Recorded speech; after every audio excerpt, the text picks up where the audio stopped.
Morning students. Indian economic development का chapter 2 चल रहा है। चैप्टर का नाम था common goals of 5 year plans. इसके जो 5 ईयर प्लान के कॉमन गोल्स आप पढ़ चुके हैं, जिन्हें हम लॉन्ग पीरियड गोल्स कहते हैं। अब आज हम इसके शॉर्ट पीरियड गोल्स पढ़ लेते हैं, जिन्हें प्लान वाइज ऑब्जेक्टिव्स या प्लान टू प्लान गोल्स भी कहते हैं। अब इसको मैंने एक टेबल बनाई है, इसके अकॉर्डिंग इसे चलो समझ लेते हैं।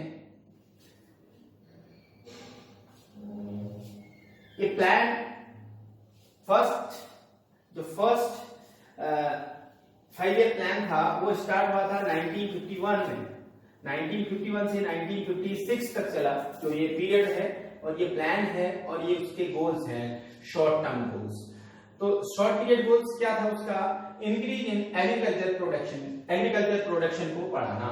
सिंपल, आप समझ ले इसे, थोड़ा सा लर्न करने वाली चीजें हैं, लर्न कर ले। 1 मार्क्स का क्वेश्चन पूछा जा सकता है, तो इस तरह से थोड़ा सा आपको ये चीजें रहनी चाहिए आपके दिमाग में। सेकंड प्लान 56 से 61 तक 5 ईयर प्लान्स हैं, 5-5 साल के हैं। तो 56 से 61 तक चला।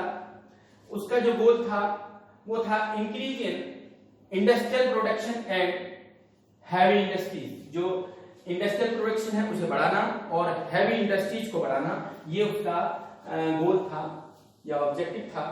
थर्ड प्लान 61 से 66 तक चला, और जिसका गोल था सेल्फ सफिशिएंसी, आत्मनिर्भरता, किसमें? फूड ग्रेन्स में, एंड एम्प्लॉयमेंट अपॉर्चुनिटी, और रोजगार के अवसर क्रिएट करना। तो ये उसका थर्ड प्लान का गोल था।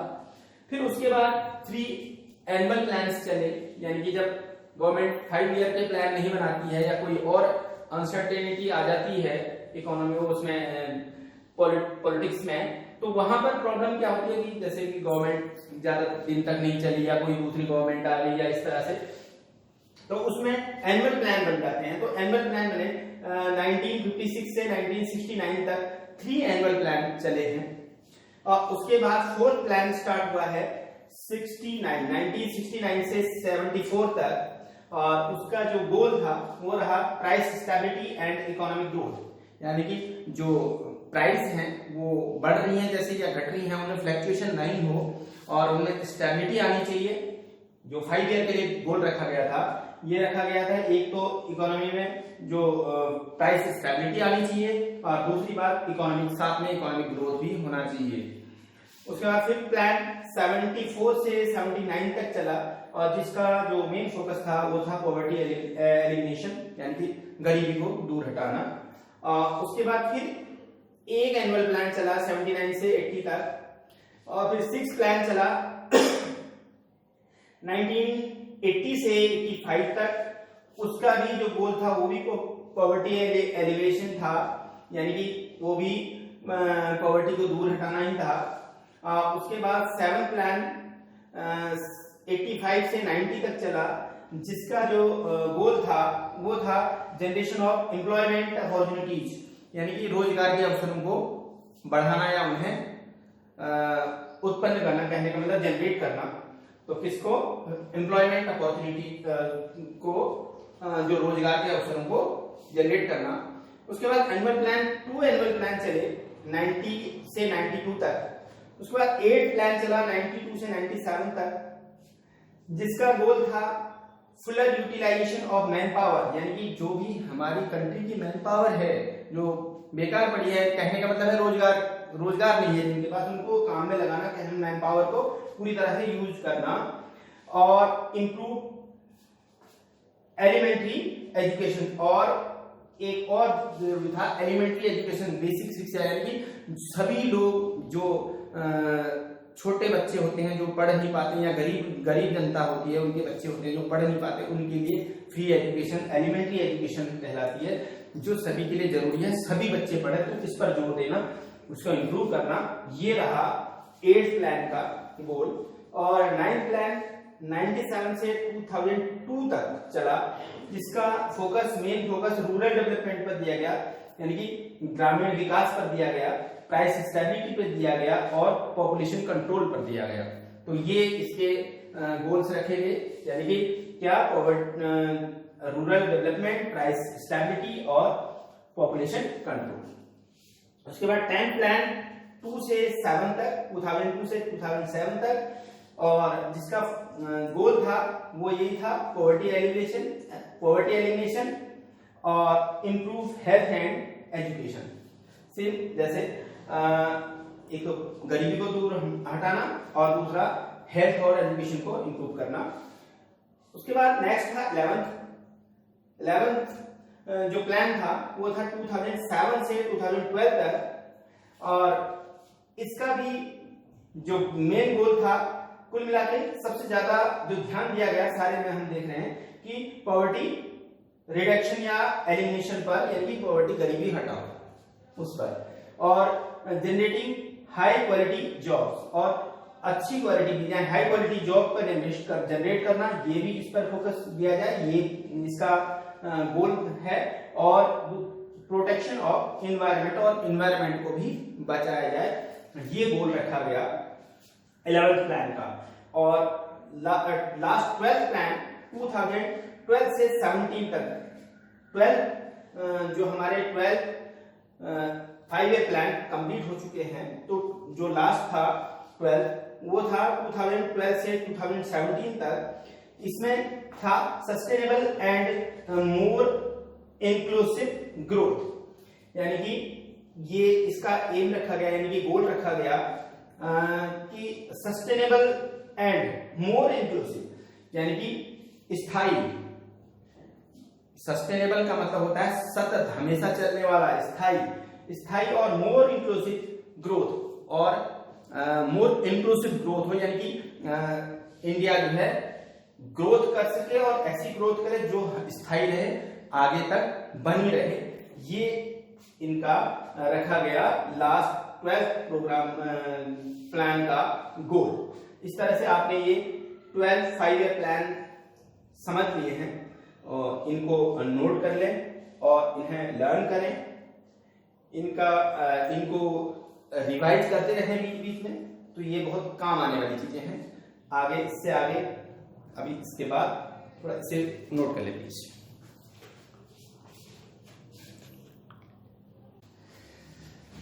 तो अब इसमें पढ़ लेते हैं failures of planning in India. Achievements next video में कवर करेंगे, क्योंकि वो ज्यादा है और उसमें ज्यादा टाइम चाहिए उसे कवर अप करने के लिए। अगर हम आज करते हैं तो ये बहुत बड़ी वीडियो बन जाएगी, और इसलिए इसे ज्यादा टाइम ना लगा करके इसमें आज इसके फेलियर्स पढ़ लेते हैं, और फिर नेक्स्ट वीडियो में उसके अचीवमेंट्स कर लेंगे।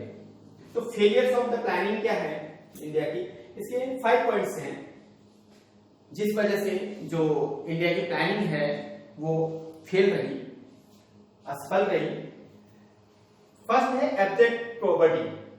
एब्जेक्ट पॉवर्टी का मतलब है घोर गरीबी या बहुत ज्यादा गरीबी।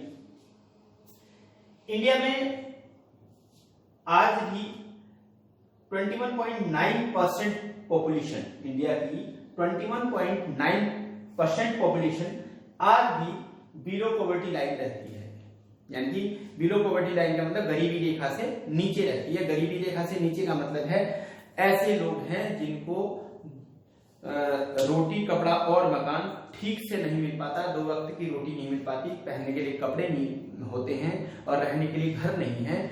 ऐसे लोग 21.9% लोग आज भी ऐसे हैं, इतनी गरीबी है। और देखिए, एक आपको बड़ा आश्चर्य होगा कि nearly 50% of poor population of world are living in India.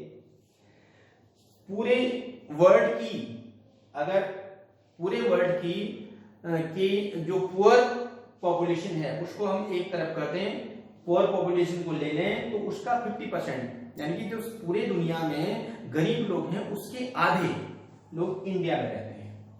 Nearly 50% of poor population of world are living in India. तो ये कंडीशन, इतनी गरीबी की कंडीशन होने की वजह से ये जो इकोनॉमिक प्लानिंग थी वो असफल रही, क्योंकि जब भी कोई प्लान बनाते हैं तो उसके लिए उसके अकॉर्डिंग काम होना चाहिए, और काम तब होगा जब जनता गरीब ना हो, उस पर खर्च करने के लिए पैसे हों और आगे प्रोग्रेस हो सके और डिमांड बढ़ सके, उसके अकॉर्डिंग सप्लाई हो, उसके अकॉर्डिंग प्रोडक्शन हो, उसके अकॉर्डिंग सारे काम होते हैं। अब जब इतनी पॉवर्टी होगी तो उसके बाद ये जो प्लान है वो तो फेल होना ही था। दूसरा, high rate of inflation. Inflation का होना यानी कि इन्फ्लेशन का हाई रेट, यानी कि इन्फ्लेशन का मतलब होता है कीमतों का बढ़ना, प्राइसेस इंक्रीज होना, और इन्फ्लेशन ज्यादा होने की वजह से भी ये प्लानिंग जो 5 ईयर प्लान्स हैं वो फेल रहे। उसमें जब इन्फ्लेशन होता है तो क्या होता है, real income has not increase, real income नहीं बढ़ती है, और economic divide between have and have nots में जो इकोनॉमिक डिवाइड हो जाता है वो क्या हो जाता है, हैव एंड हैव नॉट में। कहने का मतलब है लोगों की एक धारणा बन जाती है, उसके पास है मेरे पास नहीं है, यानी कि मेरे पास नहीं, मेरे पास है उसके पास नहीं है। जिसके पास नहीं होता है वो भी उसे खरीदने की कोशिश करता है और उसमें वो और कर्जदार बन जाता है। तो इस तरह से वो प्रोग्रेस नहीं कर पाता और चीजें नहीं कर पाता जो अपनी क्वालिटी लाइफ से नहीं, जैसे इसमें बार बार यही प्लान्स में यही कहा गया था कि जो क्वालिटी ऑफ लाइफ है उसे बढ़ाना है। वो कैसे बढ़ाएगा, जब वो कर्जदार बन जाएगा तो वो सब चीजें उसकी हेल्दी फूड्स वगैरह नहीं ले पाएगा और चीजें सारी चीजों से वंचित हो जाएगा। तो इस तरह से, और रियल इनकम कम होने का मतलब यही होता है कि जब प्राइसेस बढ़ती हैं तो जो चीज 100 रुपीज में आ रही थी, सपोज 100 रुपीज में एक एग्जांपल ले लेते हैं, 100 रुपीज में एक बुक मिलती थी पहले और वो अब 200 रुपीज में मिल रही है, प्राइसेस बढ़ गए हैं। तो इसका मतलब उस 100 रुपीज की वैल्यू जो है वो आधी रह गई, अब उसके लिए 200 खर्च करने पड़ते हैं। तो क्या है कि रियल इनकम नहीं बढ़ी, क्योंकि इनकम उतनी है लेकिन चीजें कम आ रही हैं, तो रियल इनकम नहीं बढ़ी। इसका मतलब यह है। तो ये दो फैक्ट हैं इसके, हाई रेट ऑफ इन्फ्लेशन के, इस वजह से इकोनॉमिक प्लानिंग फेल हो गया। तीसरा है अनएम्प्लॉयमेंट क्राइसिस। अनएम्प्लॉयमेंट क्राइसिस का मतलब है बेरोजगारी, बेरोजगारी की समस्या, बेरोजगारी बढ़ने की वजह से, बहुत ज्यादा बेरोजगार होने की वजह से भी जो प्लानिंग है 5 ईयर प्लान्स वो भी फेल रहे हैं। At the end of first plan 53 lakh were unemployed. जब फर्स्ट प्लान था उसके लास्ट में जब काउंट हुए थे तो 53 लाख थे अनएम्प्लॉयड, और जो बढ़ करके 11 प्लान के लास्ट में कितने हुए, 4 करोड़ हो गए। तो इस तरह से बेरोजगारी बढ़ी, और जब बेरोजगारी ज्यादा बढ़ी तो हम प्लान को सक्सेस होने वाली बात कह ही नहीं सकते, क्योंकि उसमें तो था कि बेरोजगारी को हटाना है। अब उसके बाद फोर्थ प्लान था, फोर्थ ये रीजन था फेलियर ऑफ प्लानिंग का, इनसफिशिएंट इंफ्रास्ट्रक्चर। किसी चीज को किसी भी कंट्री की ग्रोथ या डेवलपमेंट को आगे, डेवलपमेंट के लिए या ग्रोथ के लिए उसका इंफ्रास्ट्रक्चर बहुत अच्छा होना जरूरी है। और जब इंफ्रास्ट्रक्चर इनसफिशिएंट होगा, अच्छा नहीं होगा, ठीक नहीं होगा, जो मेन चीजें हैं, जो बेसिक चीजें हैं वो चीजें पूरी नहीं होंगी तो प्रोग्रेस नहीं हो सकती। तो इनएडिक्वेट डेवलपमेंट ऑफ इंफ्रास्ट्रक्चर जैसे power, road, dam, bridge, school, college and hospitals, ये सब इंफ्रास्ट्रक्चर में आते हैं। इन चीजों का डेवलपमेंट नहीं हुआ। इनएडिक्वेट का मतलब है सही तरीके से इनका डेवलपमेंट नहीं हुआ, जितनी जरूरत थी उतने नहीं हुए।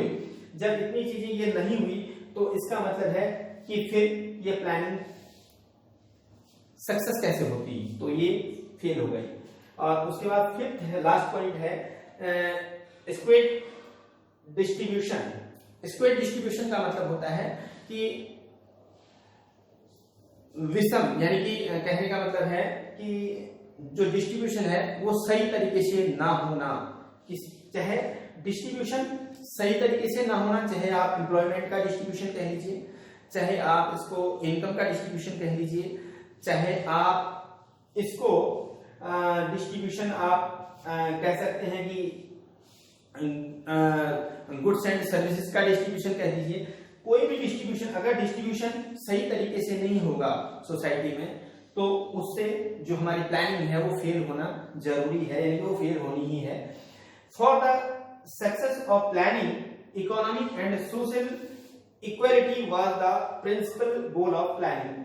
प्लानिंग का प्रिंसिपल गोल, मुख्य गोल यही रहता है कि अगर प्लानिंग को सक्सेस करना है तो उसके लिए इकोनॉमिक और सोशल इक्वालिटी जरूरी होती है।